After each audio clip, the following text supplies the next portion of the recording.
Hello students, आप सब कैसे हो। जैसा कि आप सभी को पता है कि लास्ट वीडियो में हमने क्या किया था, रिटर्न डिफरेंट फॉर्म है हमारे पास और different category of the person है, उनको कौन सा फॉर्म सूट करता है ये हमने डिटेल में डिस्कस कर लिया है। नेक्स्ट हमें रिटर्न से ही रिलेटेड कुछ प्रोविजन, कुछ रूल आपके साथ डिस्कस करेंगे। ठीक है, तो मैंने लास्ट वीडियो में इसके बारे में आपको थोड़ा सा बता दिया था कि इसके अंदर कितने प्रोविजन मैं आपके साथ डिस्कस करूँगी, 7। ठीक है, तो ये मैनिंग ये जीएसटी एक्ट में ही दिए गए हैं प्रोविजन जो कि रिटर्न से रिलेटेड है और काफ़ी रेपिटेशन ही है। जो हमने पिछले 10 फॉर्म पढ़ ली है ना, तो काफ़ी पॉइंट्स वहीं से ही हैं। ठीक है,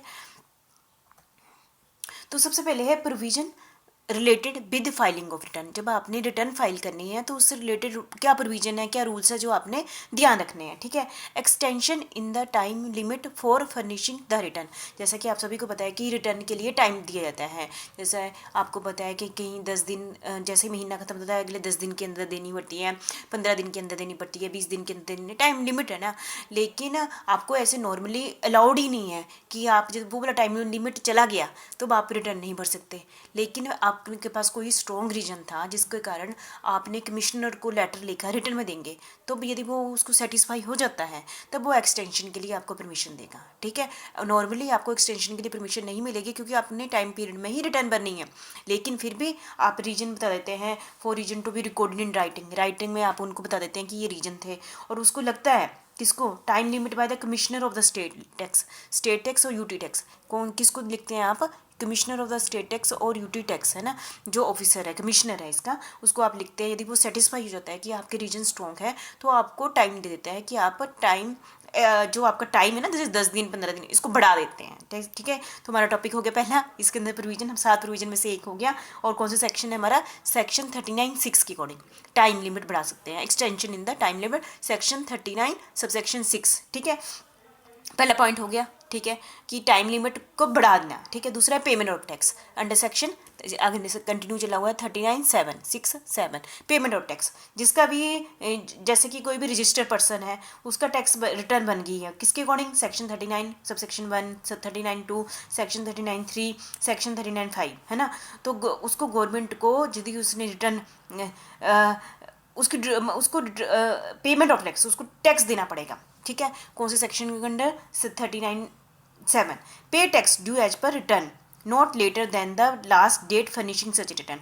जिस दिन ड्यू है उसकी, उस दिन उसको वो टैक्स पेड करना पड़ेगा। पेमेंट ऑफ टैक्स मतलब कि आपको बोले पेमेंट ऑफ टैक्स के बारे में कहाँ बताया गया, तो आप कहेंगे सेक्शन 39 सबसेक्शन 7। और किसके अकॉर्डिंग, यदि सेक्शन यहाँ या इस सेक्शन के अकॉर्डिंग उसने रिटर्न फाइल की है, ठीक है, तो उसको पेमेंट ऑफ टैक्स भी देना पड़ेगा ड्यू डेट को, जिस दिन डेट है उस दिन को। ठीक है, ऐसे ही हमारे 2 पॉइंट हो गए। ठीक है, 39(6), 39(7). अब नेक्स्ट कंटिन्यू चला हुआ है सेक्शन 39(8). मैं बार बार ऐसे इसलिए जोड़ देती हूँ क्योंकि सेक्शन ज़्यादा इंपॉर्टेंट है। ठीक है, बाकी तो चीज़ें आपको समझा ही रही होंगी। Filing of return is mandatory. ठीक है, मतलब कि रिटर्न को फाइल करना, जैसे 10 फॉर्म है जो भी आपको सूट करता है उसको आपको फाइल करना मैंडेटरी है। क्यों मैंडेटरी है, क्योंकि जीएसटी के अंदर जिसका भी जो रजिस्टर्ड पर्सन है, जिसका भी टैक्स बनता है, उसको वो रिटर्न फाइलिंग करनी होती है। जैसे कि आप सभी को, जो मैं इनकम टैक्स का बताता हूँ, जैसे मैं इनकम टैक्स पिछले सालों से भर रही हूँ, हो सकता है कि मैं इस साल मेरी इनकम टैक्सेबल इनकम नहीं है ना, तब भी मुझे रिटर्न फाइल करनी ही पड़ेगी। इसी प्रकार से जीएसटी में भी है, जैसे आप काफ़ी टाइम से जीएसटी भर रहे हैं, रिटर्न भर रहे हैं, लेकिन इस बार आपके इतना मतलब कि टैक्स नहीं बन रहा है, फिर भी आपको रिटर्न फाइल करनी ही है। Filing of return is mandatory. तो पहले मैंने क्या, रजिस्टर्ड पर्सन होना चाहिए जीएसटी के अंदर। ठीक है, और उस पर कंडीशनें जो मैंडेटरी उसके लिए होगी, ये तो हमने बहुत डिटेल में पढ़ लिया हुआ है, जिसकी टर्नओवर इस लिमिट से ज़्यादा हो ना, ये हमने डिटेल में पढ़ लिया हुआ है। तो उसको रिटर्न को फाइल करना कंपल्शन होता है। ठीक है, चाहे उस महीने उसने कोई भी सप्लाई नहीं की है, ठीक है, तब भी उसको रिटर्न फाइल करनी पड़ेगी यदि उसका जीएसटी के अंदर नाम रजिस्टर्ड है। Required to finish a nil return, चाहे उसकी नील रिटर्न है तब भी उसको क्या है, फाइलिंग ऑफ रिटर्न भरनी पड़ेगी। चलो कुछ नहीं होता, ब्यौरा देना पड़ता है चाहे आपकी टर्नओवर कम है। ठीक है, तो समझ गए होंगे ना। तो नेक्स्ट हमारा इन केस ऑफ एरर और ओमिशन इन रिटर्न, यदि फिर भी देखो 39(8), फिर नेक्स्ट आ गया 39(9).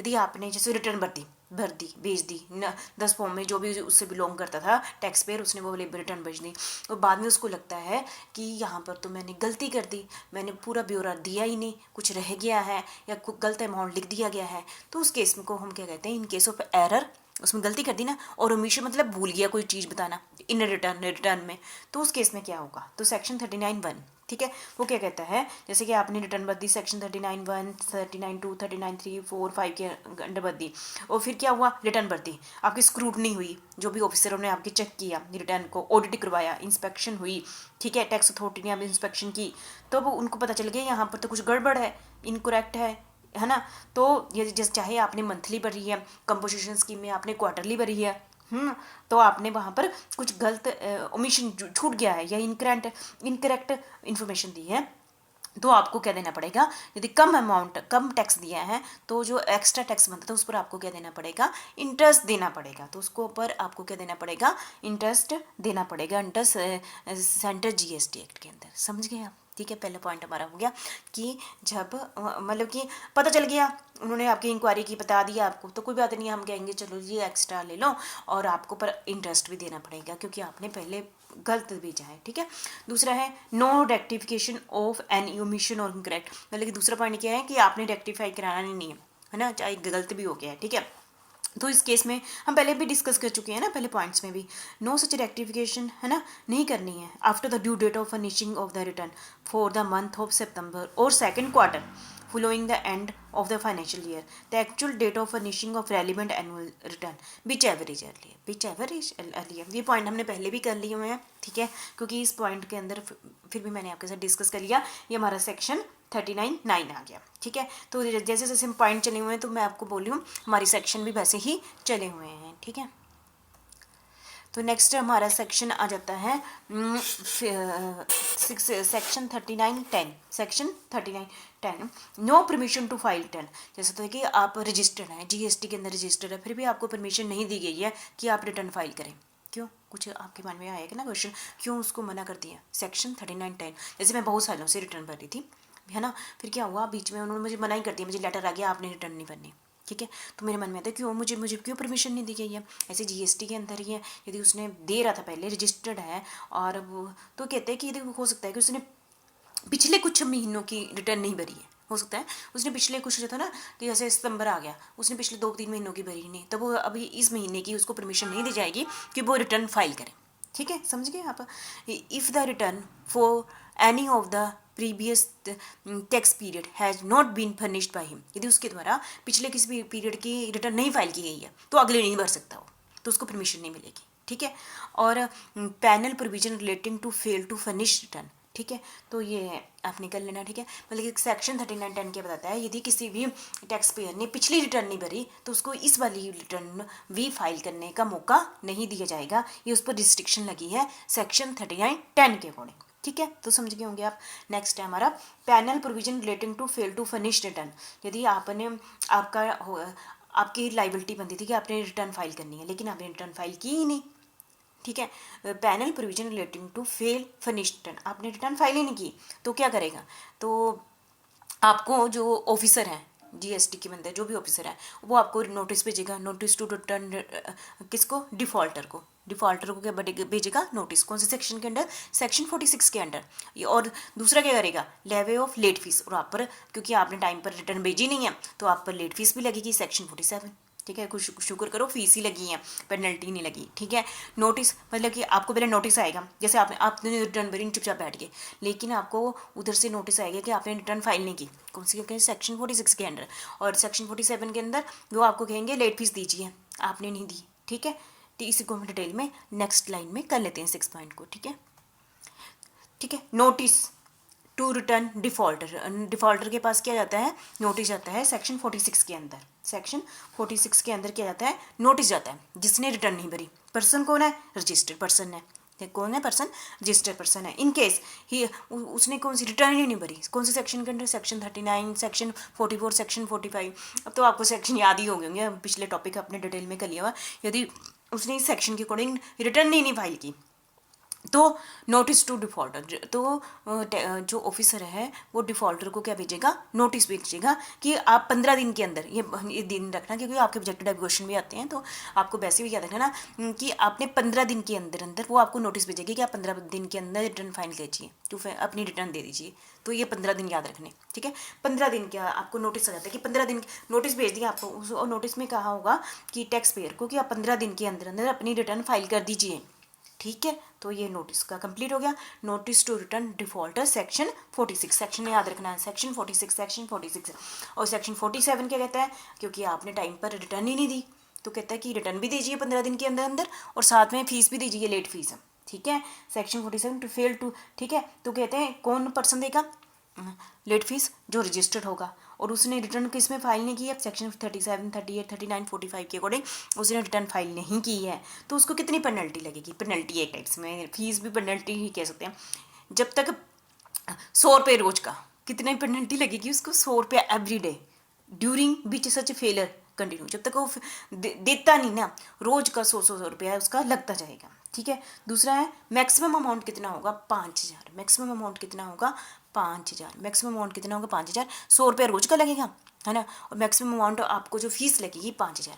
यदि कोई ऐसा, फिर से सुनिए, यदि कोई भी टैक्स पेयर है उसने रिटर्न फाइल नहीं की है और उसको ऑफिसर ने नोटिस भेज दिया आगे 15 दिन के अंदर आप रिटर्न फाइल कर दीजिए, ठीक है। और साथ में वो कहेगा कि आप फीस भी दीजिए, जितना टाइम पीरियड वो डिफ़ॉल्ट करता रहेगा उसको पर डे के हिसाब से 100 रुपया देना है, और मैक्सिमम उसको जो फीस देनी है वो कितनी देनी है, 5,000 देनी है, समझ गए, ठीक है। ये था मंथली, ये था मंथली के लिए।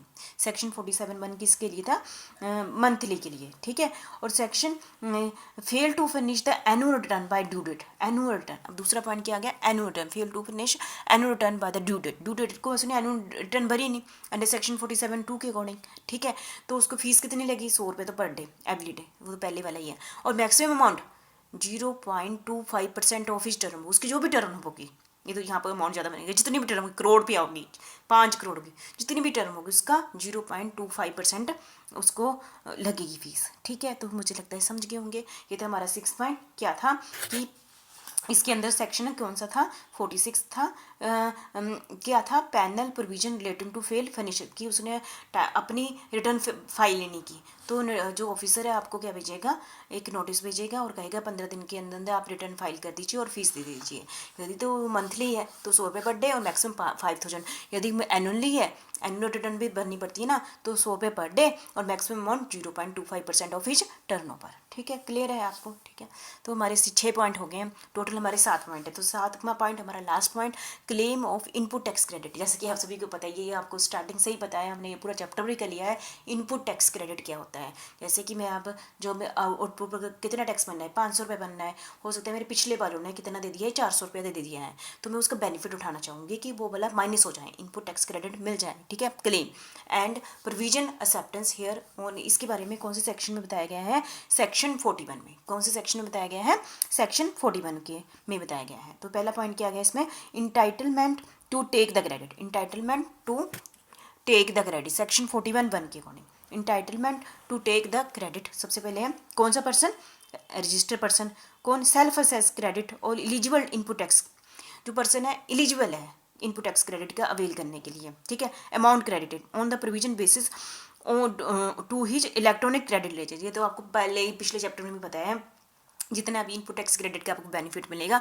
तो ऑनलाइन इलेक्ट्रॉनिक क्रेडिट लेजर में उसकी एडजस्टमेंट होगी, ठीक है। ये वही रेपिटेशन हो रही है जो हमारा पिछले किसी चैप्टर में हमने ये किया हुआ है। दूसरा है हमारा utilisation of credit, section 41(2), utilisation of credit section 41(2) for payment of self assessed output tax as per the return, as per the return, ठीक है। इसी के साथ ही हमारा कंप्लीट होता है कौन सा, प्रोविजन रिलेटेड टू रिटर्न, ठीक है। इसी के साथ रिटर्न भी, रिटर्न बहुत ही सिंपल टॉपिक है, यदि पेपर में आपको आ जाए रिटर्न किससे कहते हैं तो आप यहाँ तक सब कुछ लिख सकते हैं, रिटर्न से रिलेटेड सारी इन्फॉर्मेशन दे सकते हैं, फॉर्म भी दे सकते हैं, ये वाली इन्फॉर्मेशन, उसके रूल्स भी अलग से बता सकते हैं, पूरा एक लॉन्ग क्वेश्चन आप पेपर में ये पूरा अभी तक जितना भी कराया रिटर्न का ये पूरा आप डाल सकते हैं, ठीक है। तो आपको पता चल गया, तो ये सेक्शन वाइज आपने इसको अच्छे ढंग से कर लेना। Thank you very much.